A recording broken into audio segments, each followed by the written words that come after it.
سڵاوتان لێبێ بینەرانی خۆشەویستی تەلەڤیزیۆنی کۆمەڵا، خۆشحاڵین جارێکی تر بە بەرنامەی ئاسۆی بەرابەریەوە دەبینە میوانی ماڵەکانتان. بۆ بەرنامەی ئەم هەفتەمان بابەتێکمان هەڵبژاردۆ بۆ ئێوەی خۆشەویست لە ژێر ناوی کاری ناوماڵ و بارودۆخی ژنان لە بنەماڵەدا. هەر بۆم بەرنامەیشە داوامان لە هاوڕێ فەراسەتی ساڵحی ئەندامی حزبی کۆمونیستی ئێران کردووە و هەروەها هاوڕێ و هاوکاری بەرنامەی ئاسۆی بەرابەری کە لەم بەرنمەیەدا میوانمان بێ. فەرمونون بۆ بینینی ئەم بەرنمەیە. کاری سەخت و تااقەت پڕووکەنی ناوماڵ کە بە کەمی لە بەرچاو دەگیرێت و هیچ حسابێکی بۆ ناکرێت لە ئەستۆی ژنانە. هەرچەند کاری ناوماڵ لە ئابووری وڵاتدا زەروریە، بەڵام وەکو کارێکی بێئیجرا و بێحەقدەست دەبینرێت وە ژنانی بنەماڵە بە بێکار بە حیساب دێن. کاری ناوماڵ ئەرکی سەرشانی هەموو ژنانی شاغڵ و ژنانی خانەدار و کارێکی پرزەحمەت و تکراری و ماندووبوونی زۆر و کاتی زۆری لە ژنان دەگرێت. ئەم کارەی ژنان تەنیا وەکو ئەرکی ئەندامانی ژنی بنەماڵە، وەکو دایک، هاوسەر،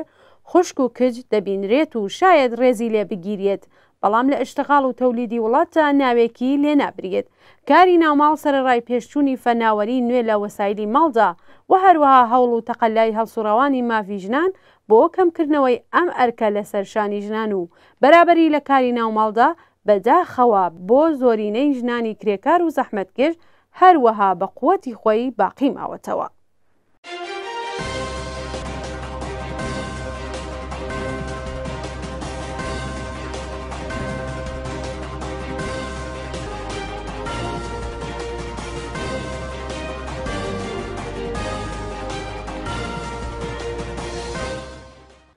هاوڕێ فەراسەت، ئەم کاتت باش، زۆر سپاس بۆ ئامادەبوونە لە بەرنامەی ئاسۆی بەرابەری ئەم هەفتەی ئێمە. بەڵێ زۆر سپاسانەکەم بۆ ئەوەی کە ئەم دەرفەتتان بۆ من خوڵقیان، منیش سڵاوم هەیە بۆ ئێوە و بێ هاوکارانی بەڕێستان و هەروەها بۆ هەموو بینەرانی تەلەڤیزیۆنی کۆمەڵە و بینەران بە تایبەت ئاسۆی بەرابەری. زۆر سپاس و لە خزمەتتاندام. زۆر سپاس. هاوڕێ فەراسەت، ئێوە جێگە و ڕێگەی ژنان لە بنەماڵەدا چۆن پێناسە دەکەن؟ بەڵێ ئەگەر بمانەوێ لەسەر ئەوە بڕۆین، ئەبێ لە پێشە ستەم لەسەر ژنان لە کۆمەلگای سەرمایه‌داریدا ئەوە چاوێکی چکۆلەی پیا بخشێنین. بڵێن ستەم لە سەر ژنان لە کۆمەلگای چینایەتیدا بەشێکی جیانەکراوە لە ڕەوابەتێکی ئیستثمارگەرانی چینایەتی و ئەم ڕەوابەتە تایبەتە بە سەرمایه‌داری و لەسەر دوو ئەسڵەوەیان بڵێن دوو ستونی ئەساسی و کلیدی ئوستوار بووە. یەکێکی ئیستثماری ژنانە لە بازاڕی کاردا و ئەوی تریش خصوصی بوونی کاری ناوماڵە. ئەمری ژن، مەسەلەی ژن، تەبعیز و هەڵاواردن و ستەم لەسەر ژنان تەنها مەسەلەی جنسیەتی نییە، بەڵکو ئەمرێکی سیاسی و کۆمەڵایەتیە و ڕیشەی لە نابەرابەری ئابووری کۆمەلگا و نیازی کۆمەلگای سەرمایه‌داریدایە. بۆیە بۆ ئەم ئەوەی کە ژنان ئەگەر مبارزە ئەکەن و ئێمە تاکی دەکەین لەسەر ئەوە کە ژنان ئەبێ لەگەڵ تاکی دەکەین کە لەسەر ژێربەنای جامعە حتمەن لە بەرچاو بگرن، بۆ ئەوەیە کە لەگەڵ حکوومەتێکی سەرمایه‌داری و پیاوسالاری تەرەفن. نەخشی ژن لە تەولید و باستەولیدی هێزی کاردا یەکێکە لە مەحوەریترین بنیانی ستەم و خشونەت لەسەر ژنانە.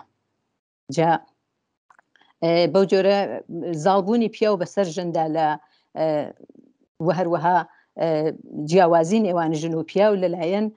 سیستمی مالیکێتی خصوصی و دەوڵەت و مەسهەب و خانەوادە کە لە خزمەتی پیاودا سازمان دراوە و ئەچێتە پێشۆ ئەم ڕوئەدات.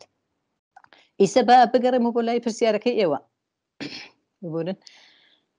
جێگا و ڕێگای باسیۆتان کرد، جێگا و ڕێگای ژن لە بنەماڵەدا. ئەڵێ ئەبێ بڵێن کە خانەوادە وەیان بڵێن بنەماڵە نهادێکی ئیقتصادی ئیجتیماعیە کە مەسئولیەتی ئاگالێبوونی هێزی نیروی کار و باستەولیدی کار، تەولید و باستەولیدی کاری لە ئەستۆیە. مەسەن ئەو کابراکە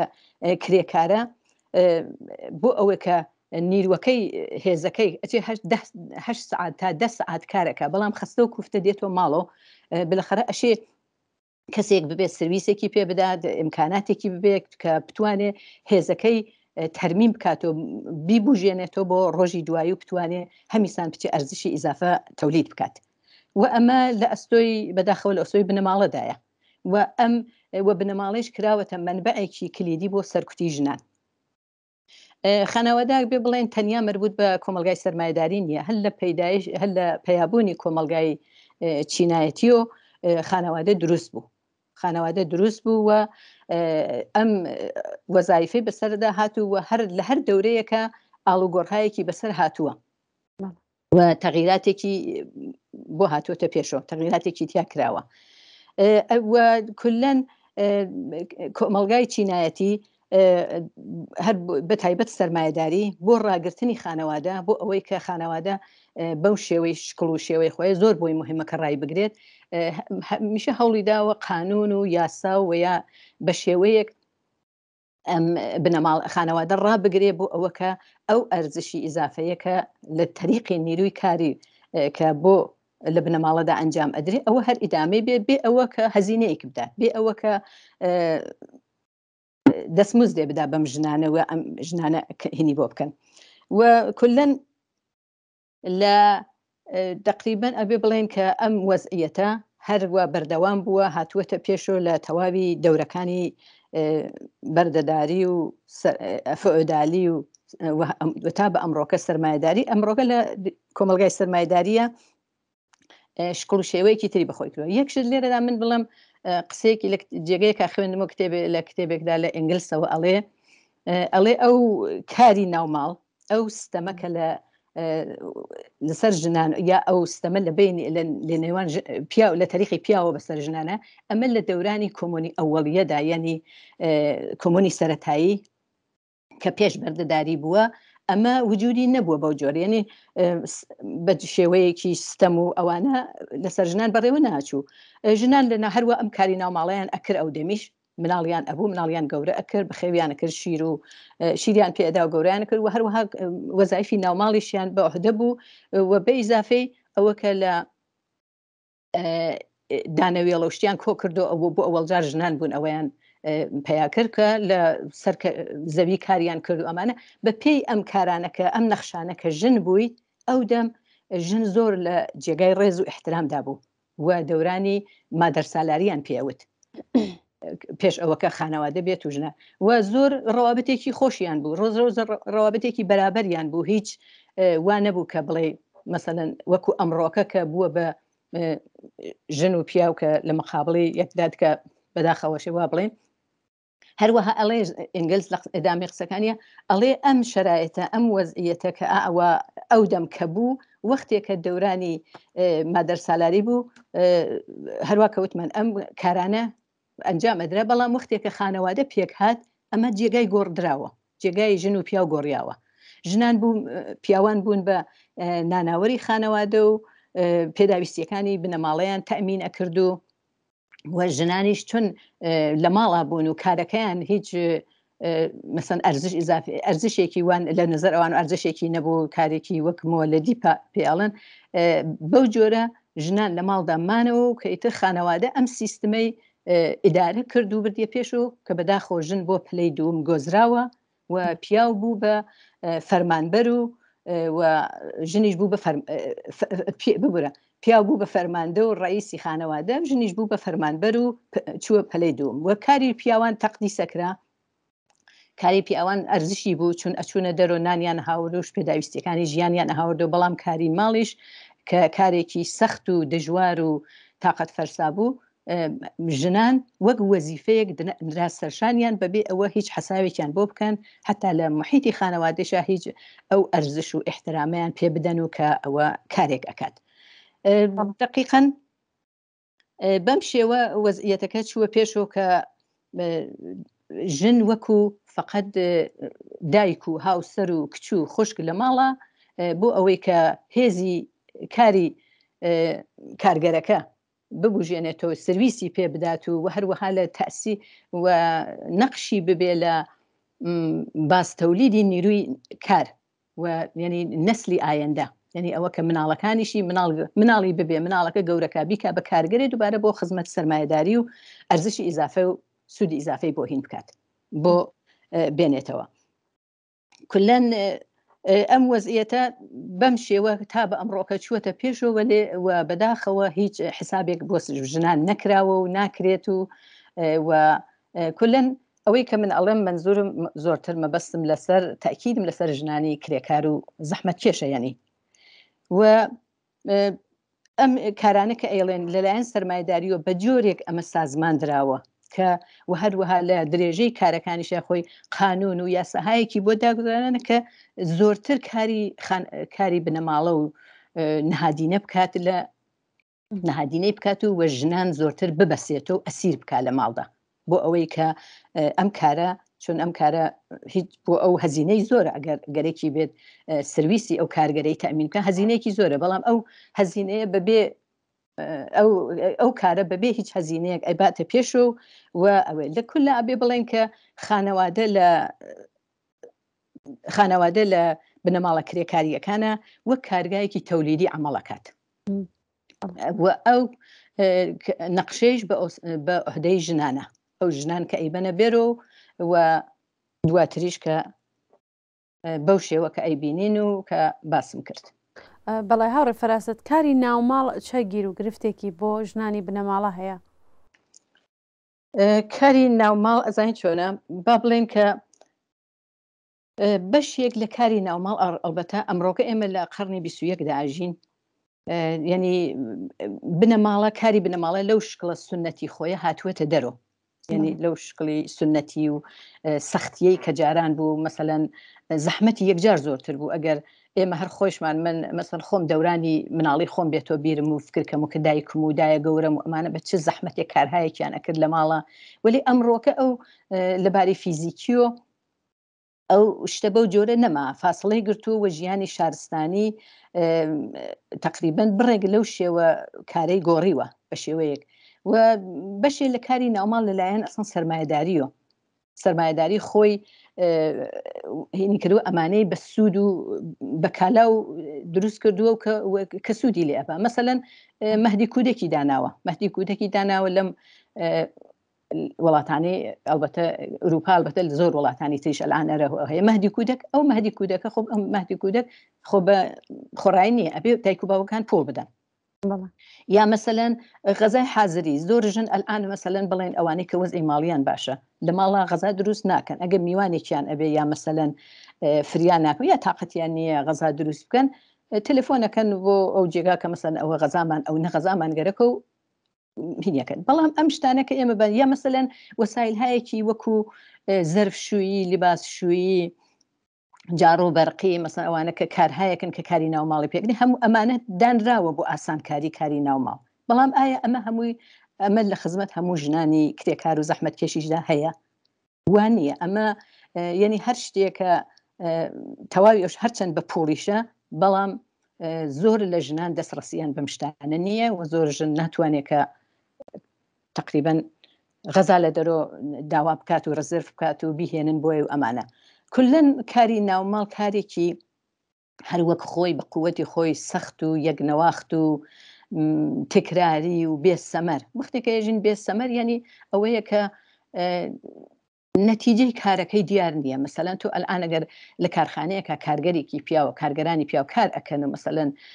شتێک مۆلدێک شتێ دروستەکە مەسەن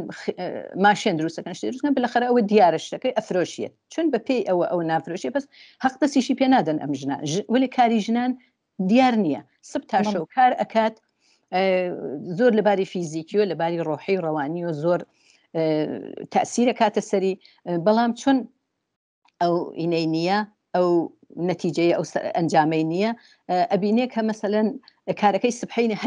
هەمیسان عینی شت هەروە ڕوتین ئەچێتە بەرەوە هەر ئەو کارانە ئەیکات و ئەوانە جاری وایە کە مەسەلەن زیاتر لە 16 سەعاتیش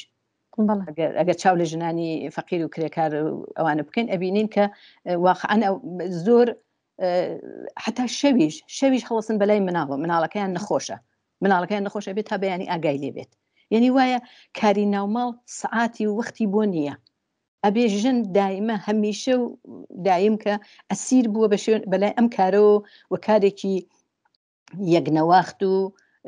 تکراریە و چون لە دەروی ماڵیش هیچ کار ناکەن ڕابطەیەکی ارتباتێکی وا جەمعیان لە ناو ژناندا نییە ئەم ژنانە باوەڕ بە خۆیان کەمە دوای ئەوە لە زۆر مەسایلی اجتماعی دوورن لەباری جسمیشەوە لەباری جسمی و کە زۆر فەرسوودە ئەبن یعنی واقعان ژنێک کە مەسەلەن ئەبڵین تەمەنی 40 ساڵ بێ وەختێک کە تەمەشای ئەەکەیت بە نسبەتی ژنێک کە مەسەن لە ئوروپا 40 ساڵیەتی هەر ساسمان فەرقیە وەک بە کچی ئەوە شمێریت یعنی بەخاتر ئەوە کە زۆر فەرسوودە ئەبێ هەم لەباری فیزیکیۆ چون هەم لەباری ڕۆحیۆ هەم لەباری ڕەوانی و کولەن تەسیری ناخۆش زۆر دائانێتە سەر ژنەکە بەڵام ئیتر ئەسیر بووە لە ماڵا و تقریبا هەروە ئەمڕۆکە شتێکی تریش هەیە لە پاڵ هەر ئەم کاری ناوماڵە ئەمڕۆکە بینین کە ژنان لە مەراکزی سەنعەتی و کارگا و ئەمانە زۆر دوور کەوت ینی کەم بوونەتەوە ینی ئیتر کاریان پێنادەن یا ژنان وەرناگرن ژنان بەخاترەوە مناڵیان ئەبێت و ئەبێ مەرەخەسی بگرن ئەمانە کارفەرما زۆر ئەوانە ناگێت کچان وەرەگرێ کچانێت بمەحزی و ئێزدواجیان کە ئیتر دووبارە لە کار بەرکەناریانەکات و کارەکەیانگەن یا هەر بەخاتر وەزعیەتی اقتصادی و ئابووری ئەم ڕۆژەی دنیا کولەن ئەم شتە زۆر کەمە بووە ژنان زۆر کەم لە مەراکزی سەنعەتی و کارگاکانە کارەکەن زۆرتر لە ماڵەوە کارەکەن الان یعنی ژنان سەرڕای ئەو کارە سەخت و تااقت فەرسایی بنە ماڵە کە وتمان لە ناو ماڵە خانەداری کارهایەکی تر مەسەلەن وەکو دروستکردنی ترشی و سەوزی پاکردن و قاڵی بافی و نەزافەت لە ماڵە دەوڵەمەنەکانە ئەلبەتە ئەمە منزورم ئەو ژنانەیە کە ژنانی چینی خوارەوە ژنانی فەقیر و زەحمەتکێش بەتایبەت ئەو ژنانەی کە وەزعی ماڵیان خراپە و شوەکانیشیان بۆ ئەنازەکە ناتوانێت بۆ کۆمەک خەرجیەک بۆ ئەوە کە بتوانێت پارویە نان زیاتر بە سفرەی مناڵەکانی ئیزافە بکات مرتب ئەم کارەکە یعنی ئەم ژنە شەو و ڕۆژ کارەکە ئەو کاری ماڵ کە خوتمان بەو جۆرە ئەوە سەخت و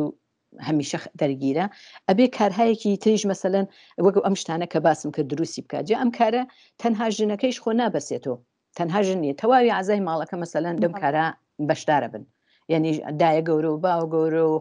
مناڵی نەوجەوان و خلاصەکە لە ماهان هەمووی ئەمانە کارەکەن ئەمانە وەک کارگەریش بەحساب نایەن هیچ بیمەی بێکاری بیمەی نەخۆشی بیمەی ژیان ئەمانیان هیچێ بۆ لە بەرچاو ناگرن و ئەلئانیش کولەن وایشی لێ کردە دەوڵەت ئیسەکە ئەزانێ ئەم کارە زۆر بووە کاری ناوماڵ لە ژنان کار لە ماڵۆ ئەەکەن هێنێ ئەمانە فڕمهایەکیان پێ ئەدا کە بڵاوی پڕی بکەنەوە ئەبێ ئەمە لە دەوڵەت ئیجازیان پێ بدەم کارانەکە فڕمهایەکیان پێدا فڕمەکان پڕۆ بکەن کە لەوێدا نووسراوە ئیجازیان نییە ئەم شتانە کە دروستی ئەەکەن خۆیان لە ماڵەوە بیفرۆشن مستەقیم بیدەن بە خەریدار ئەبێ ئەمانە بیبن بۆ مرکزێکی ئیداریە لەوێ و تەحویڵی بنەن و ئەو وەختە ئەوانیش لەوێ مەسەلەن شتایەکیان هەزین هینێکی حەق دەستێکیان پێ بدەن ئەو وەختەم کارانە زۆر تقریبەن زۆر بە حاڵەتێکی وەک لێرە شەهریان چەوسێنەوە لێرەی شەهر ئەم ژنە ئەبێ خۆی بچێتەواوی مەوادە ئەوڵیەکە بسێنێ بیهێنێ پاکیکا و بیشوە و خاسیکا و دروستیکا و بەسەبەنی بکات و بیوە بەبێ ئەوە کارفەرما یا ساحێوکار شتێکی پێ بدات ئەمە تەحویل بدات و لە مقابڵیە حەق دەستێکی زۆر کەمی پێ ئەدەن منزورمە وەزعیەتەکە ئەو نەکە ژنان بەوەیش رازین ئەوە تقریبا زۆر تا ڕادەیەکی زۆر ئەمە مەحدودیەتی بۆ ژنان هێنا و ژنانی مەحدود کردەوە لە ماڵەوە ئیتر خۆلەن دایمە وەختی شەو ڕۆژ 24 ساعتە دەرگیرن و ئەمان لە کارهای کۆمەڵایەتی و فعالیەتهای کۆمەڵایەتی و دوایەوە بەڕێک خراوە بوون و ئەم شتانە یعنی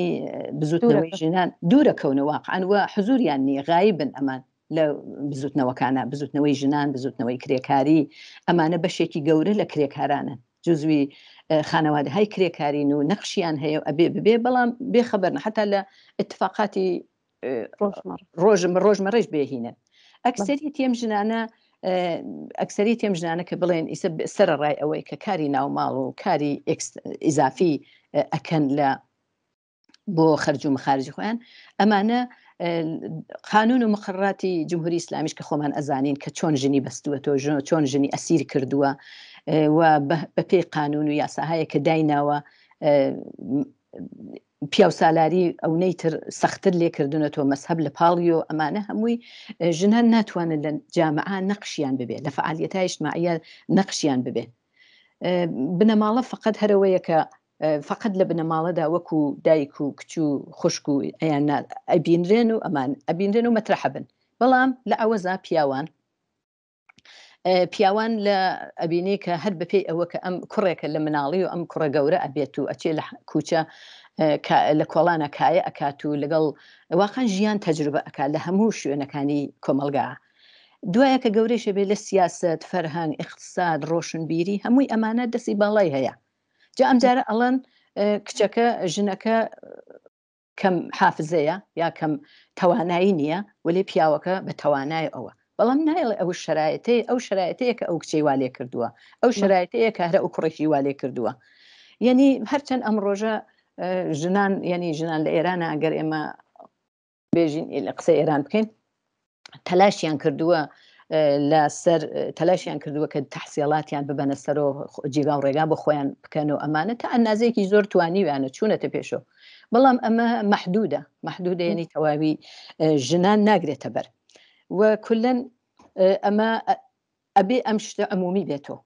ئەبێ ئەم شتە عمومی بێتەوە، کاری ناوماڵ ئەبێ اجتماعی بێتەوە، عمومی بێتەوە، ئیمکاناتی زۆرتر بڕەخسێ بۆ ژنان بێنە بازاڕی کار لە دەرۆ وابێ کە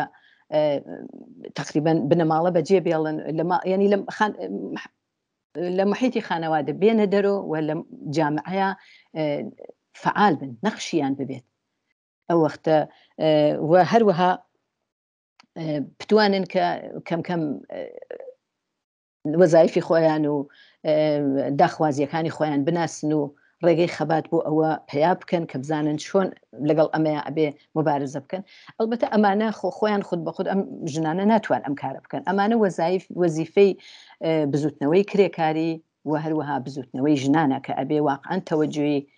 کافی بەمانە بکات و بەم شێوە هینی بکات.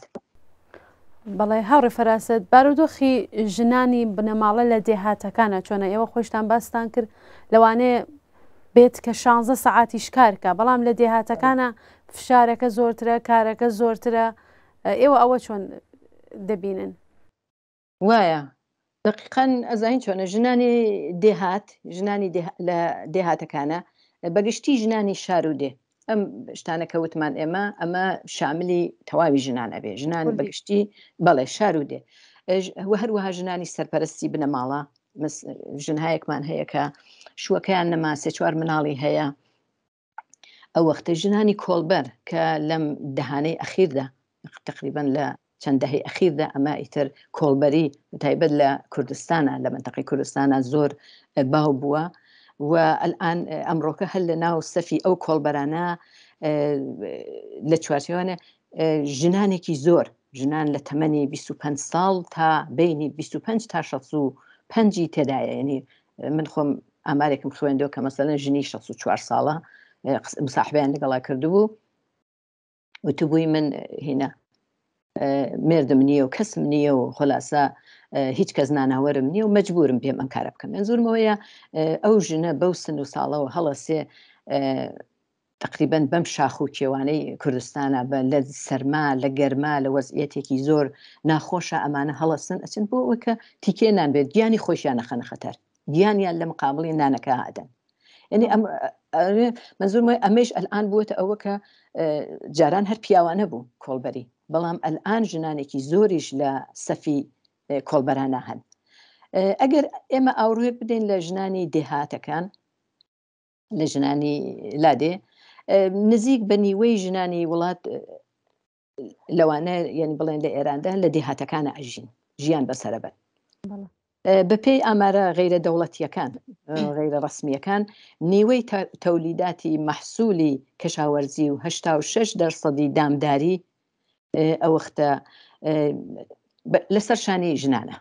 یعنی واقعاً ژنان ئەوانە ئەنجامەدەن کارێکی زۆر قورسە و کە ئەمە بە ئیزافەی کاری ناوماڵەکەیشیان ئەبێ ئەوە لەبیرمان نەچێت. هەروەها کارهای سەنایعی دەستی ئەکەن، زەراعەتی برنجە، سەبزی و باغ و باغات و سەبزی و ئەوانە و زەراعەتی لۆکە و زۆر شتی تر کە ئەزانین کە اقتصادی وڵات تەمینەکات. یعنی هەرچەند کە ئەم کارانە مەسەلەن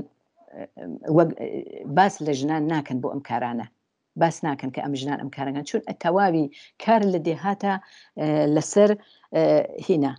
بە ئەستۆی خانەوادەیە. یعنی وەک خانەوار ڕئیسی خانەوادەیش پیاوە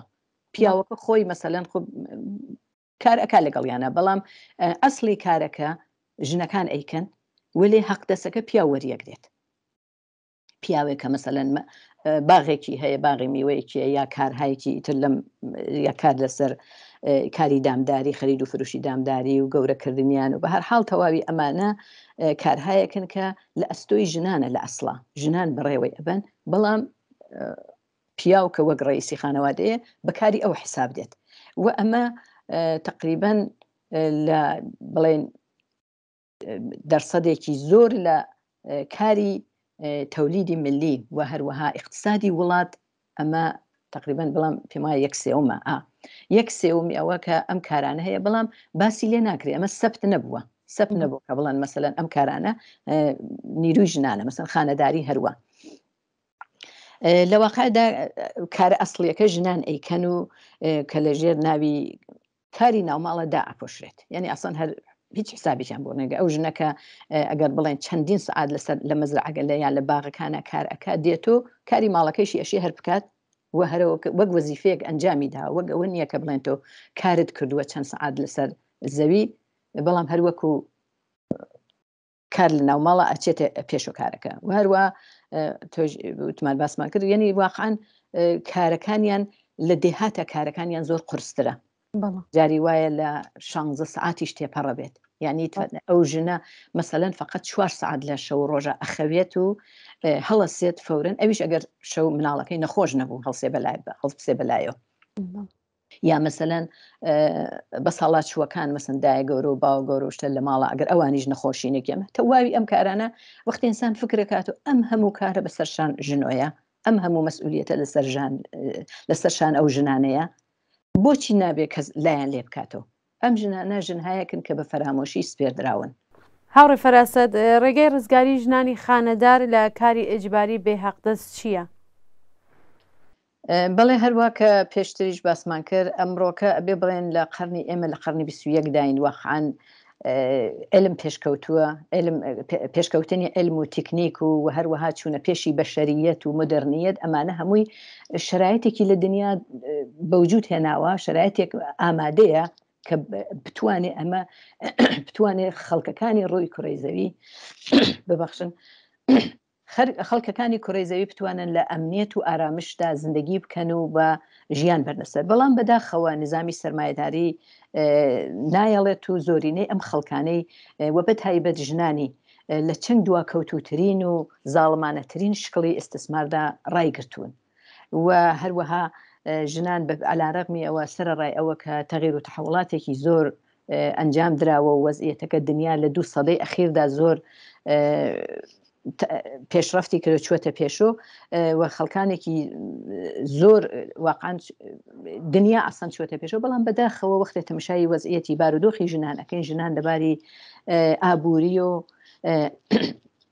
لەباری کۆمەڵایەتی و لەباری سیاسی و ژنان زۆر لە دواوە ڕاگیراون ژنان بە تایبەت ژنانی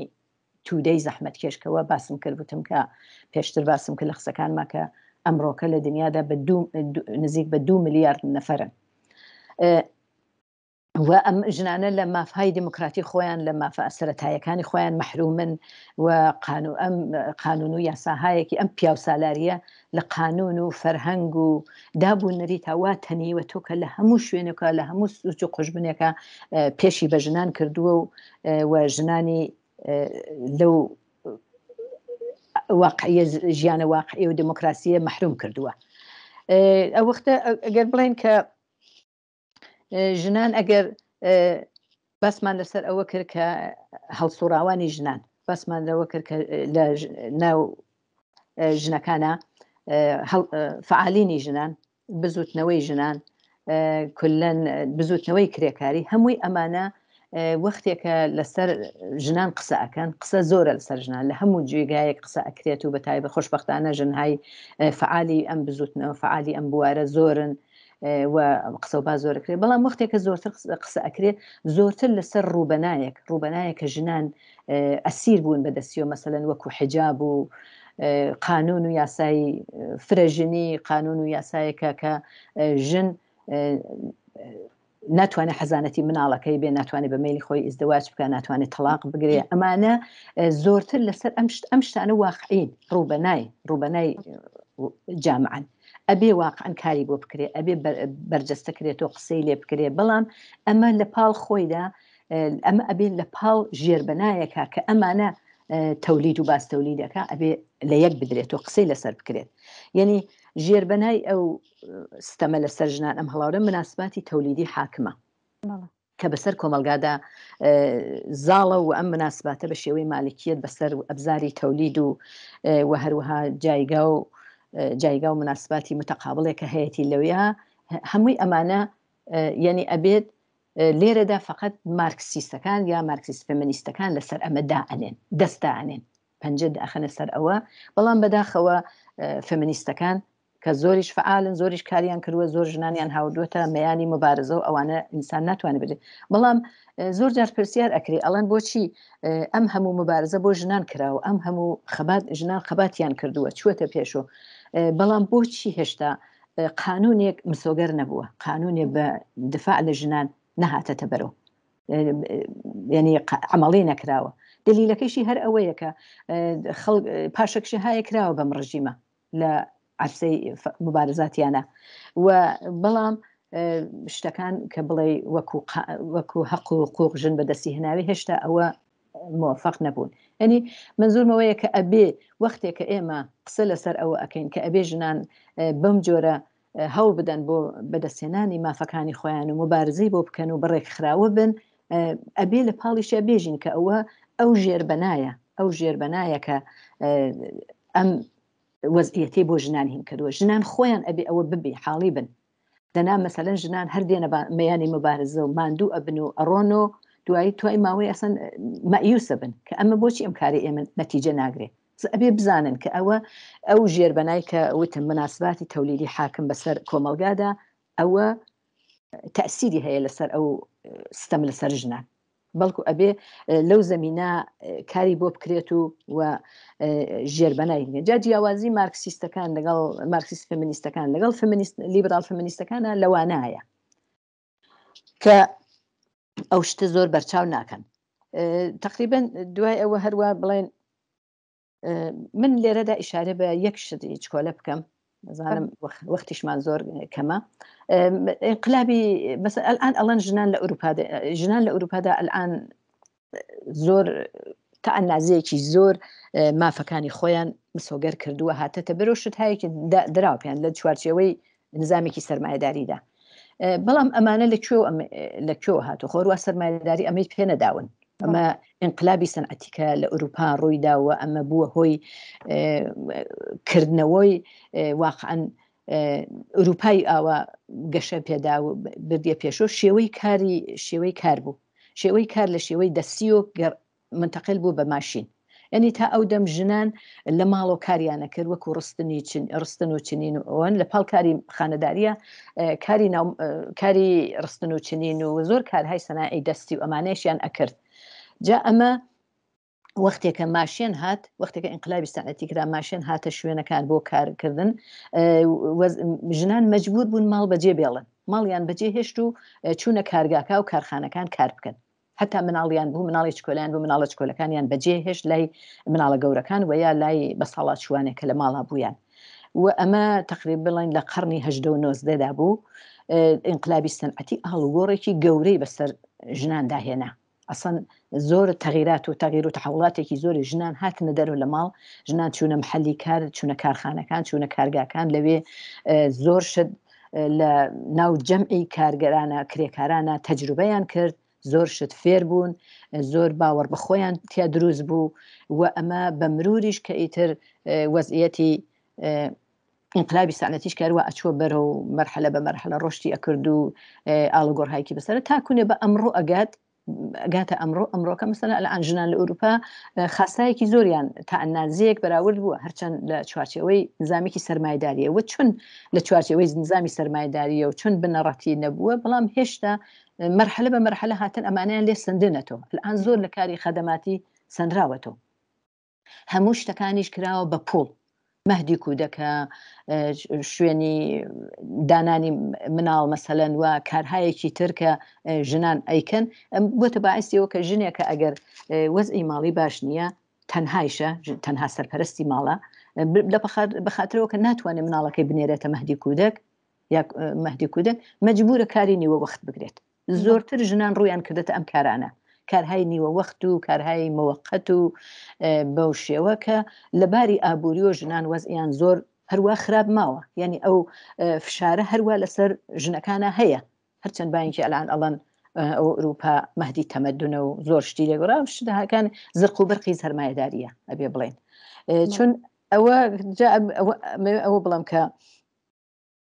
وەزئیەتەکە یعنی هەروە ئەبێ بڵێن ئاڵوگۆڕی بەسەردا هاتووە وێ ئەو ستەم لەسەر ژنان و چەسانەوەی ژنان و هەڵاوەردنی ژنان هەروە بە قووەتی خۆی باقی هەیە تا ئەنازەیەکی یەکجار زۆر دوایەوە ئەتوانین بڵێن کە لەسەر ئەو وەزئیەتە ئەبێ ژنان واقعەن لەو ژنانی بەتایبەت ژنانی ڕۆژهەڵاتی ناوەڕاست و ژنانی وڵاتانی فەقیر و ئەوانە ئەبێ ئەو ژنانیش لەو مەرحەلە بێنە دەرەوە تا ئەم گوزارە تێی بکەن ئەمانش بێن و بێنە دەرەوە خۆیان ژنان ئەبێ خۆیان لەمە مەسەلە ئەوە نییە کە تۆ فعالینی ژن هەڵسوڕاوانی ژن هەڵسن پچنە ماڵەکان درگا لێبن و بێژن تۆ ئەمە حەقتە ئەوە حەقتە ئەوەیە ئەوە مەسەلەن الان ئیشارە بە شتێک شکۆلە بکەم چەند ساڵ لەوە بەر کەمپێنی 1 ملیۆن ئیمزا بوو ئەو لیبرال فەمینیستەکان یا ئەوانەی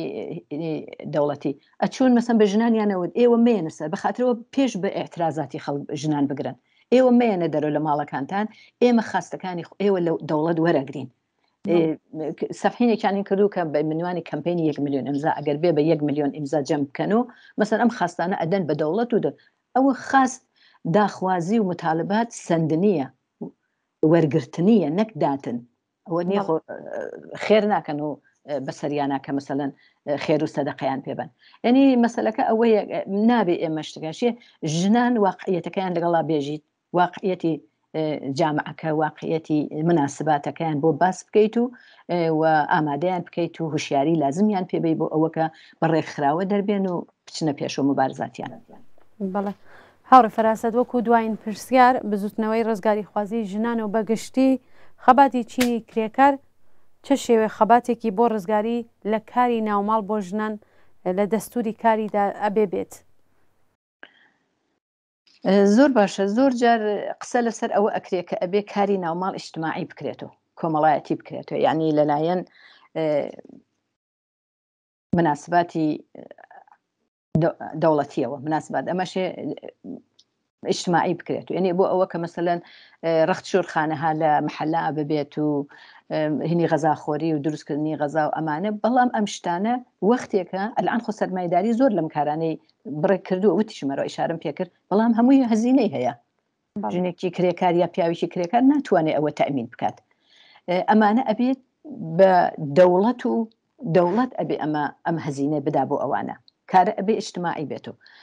ئێمە یعنی تەنها ڕێگای ئەمە ئەوەیە کە ژنان بە سیج بن زنان بێنە ناو مبارزات ژنان هۆشیار بنەوە بە حەق و حقوقی خۆیان و هەروەها بە شێوەیەکی زۆر مطالباتی خۆیان بناسن و حزوریان ببێ ئەبێ خۆیان دەسەویە خەبن لەگەڵ ئەو ڕژیمە دەسەویە خەبن لەگەڵ ئەو سیستەمە و بە زۆر حەق و حقوقی خۆیان بسێنن ئێمە گەر ئیشارەیە بکەین بە ئاخێزهای جەماوەری ئەم ساڵانەی ئەخێری 96 و 98 و 99 هەروەها ئەم ساڵ کە 1400 خەڵکێکی زۆر تووڕە و ناڕازی و بۆ ڕوخانی ئەو ڕژیمە یعنی تەواو تەنها شعاریان ئەوە بوو کە ئەو ڕژیمە ئەبێ بڕوخێ نەمێنێت لە ناو بچێت چون هیچ ڕێگەیەکی نەماوەکە ئیتر ئەو ڕژیمە ناتوانێت هیچ ئاوانسێک بدات و خەڵک بتوانێت لەسەر هات لەسەر شەقامکەن لە ناو ئەمانە ئێمە شاهد بووین کە بزوتنەوەهای کرێکاری مامۆستایان ماڵباختەکان بازنشەستەکان و هەروە هەمووی ئەمانە وەختێک ئەمان بینی سەفی مبارزاتی ژنانێکی یەکجار زۆر لە ناو سەفی ئەمانەیە بوون ژنانێکی زۆر هاتوونە سەفی مبارزە و لەگەڵ ئەو لە پاڵ لەگەڵ ئەم بزوتنەوانەدا تەلاشیانە کرد و هەوڵیانەدا ژنان ئەبێت بزوتنەوەی ژنان ئەبێ ئەم ژنانە بناسێت و هەروەها بزوتنەوەی کرێکاری ئەبێ یعنی ڕابەتەی بزوتنەوە ژنان پشتیوانی هەموو بزوتنەوەکان بوون تا ئێستا لە هەموو بزوتنەوەکانە حزوریان بووە بەڵام وەختێکە مەسایل و متالباتی ژنان دێتە بەرۆ ئایا واقعاً بزوتنەوەکانی تریش بە تایبەت بزوتنەوەی کرێکاریش دێتە پشت بزوتنەوەی ژنان نەماندیوە تا ئێستا یا مەسەلەن لە ناو بزوتنەوەهای کرێکاری لە ئەو اعترازات و اعتصابات و شتان ئەبێ واقعاً متالباتی ژنان مەترح بکرێت بۆ هەم بۆ ئەوەی کە ژنانێکی زۆرتر بچێشن بە تەرەف خۆیانە و هەم ئەوەی کە ئەو متالباتانە متالباتی ژنان کە مسۆگەر بێت زۆر لە متالباتی کرێکاریش مسۆگەرە بێت یعنی واقعاً وەختێکە ئەڵێن ئازادی ژن یعنی ئازادی جامعە ئازادی ژنە ئەو واقعیەتێکەوە شتێکی زۆر دروستە و واقعاً تەسیری هەیە دوایەوە ئێمە بۆ ئەوە کە ژنان زۆرتر مەسەن ئێمە بین ئەبێ ژنان لە مەحەلاتە لە شوێنی کارە ڕێکخراوەهای خۆیان ببێت یعنی ئێمە زۆر ئەتفاقاً لە چەند ساڵی ئەخیرا شاهد بووین کە ژنانێکی زۆر بۆ نەبوونی ئاو بۆ عدەمی نەبوونی بێهداشتی محەلەکەیان بۆ زۆر شتی تر هاتن و خۆیان ڕێکخراوە کردە و وەکو کۆڕ و کۆمەڵهایەکی ئەتە هەرچەند چکۆلەیش بوو بێت چوونەتە بەردرگای شارەداری و نەهاتهای دەوڵەتی و ئێترازیان کرد و داوایان کردو ئەمانە ئەبێ زۆرتر ببێت ئەمانە ئەبێ لە ئیدامەی خۆیان ئەو نە زۆرتر زۆرتر بێت واقعاً تا بتوانن شۆرا تەشکیل بن لە دێهاتەکانە لە مەحەلاتە و ئەم خاستانە لەوێ خاستەهای خوان ژنان هەم لەم ڕابتەدا ژنان هەم ئاگاهی سیاسی ئەبەنە سەرۆ هەم داخوازەکانی خۆیان ئەناسن و هەم وەک نیرویەک کار ئەکەن وەک نیرویەک ینی بزوتنەوەی ژنان و بزوتنەوەی کرێکاری ئەگەر تەوەجه بکە بەم ژنان و ئەم ژنانە بێرێتە ڕێزی خەباتەوە و واقعاً بە سیجیان بکات ئەتوانن هێزێکی بزوێنەر بن لە ڕوخانی ئەو ڕژیمەدا و زۆر یارمەتی دەربن بۆ بزوتنەوەی کرێکاریش ئێمە هەر لە دیمان لە اعتصابات و اعترازاتی سەنعەتی نەفتی گاز و پترۆشیمی و هەفتەپەوانە ژنانێکی زۆر بەڵام ژنهای خانەوادەهای خۆیان بوون زۆرتر ژنانی خانەوە مەسەن دایک و خوشک و دەوروبەری کرێکارەکان بوون بەڵام باشە ئەو باش خۆش زۆر باشیش ئەبوو کە داخوازی ژنانیش مەترح کرێ کە ژنانێکی زۆرتر بەمانە هین بکەن ملحق بن ئەمانە یعنی کولن ئەبێ ئەم کارانە بکرێت ژنان بەڕێکخراوە دەربێن ژنان ئەبێ ڕێکخراوی مستەقیلی سەربەخۆی خۆشیان ببێت چون واقعاً ژنان چون بەپێی ئەوە ستەمێکی دوگانەیە مزاعفیان لێ ئەچێت ئەتوانن زۆر ئەبێ زۆرتر لەسەر هوشیاری ئەوان چون و ئەخەن زوڵم لە توولی تاریخا زوڵمیان لێچووە دوور ڕاگیراون لە جامعە ئەبێ زۆرتر لە سەریان کارکەن بە تایبەت ژنهای مەسەلەن دێهات و ژنهای حاشیە شارەکان و ژنای بەکولی زەحمەتی ئەمانە ئەکسەرن یا بێسەوادن یا کەم سەوادن ئەبێ ئەمانە واقعاً فکرێ بۆ ئەم کار ئەم ژنانە بکرێت ئەم ژنانە و کاریان بۆ بکەیت و بەڕێکخراویان دەربێری کلاسای ئاموزشیان بۆ دابنەی کلاسی هوشیاری سیاسیان بۆ بەریتە سەرۆ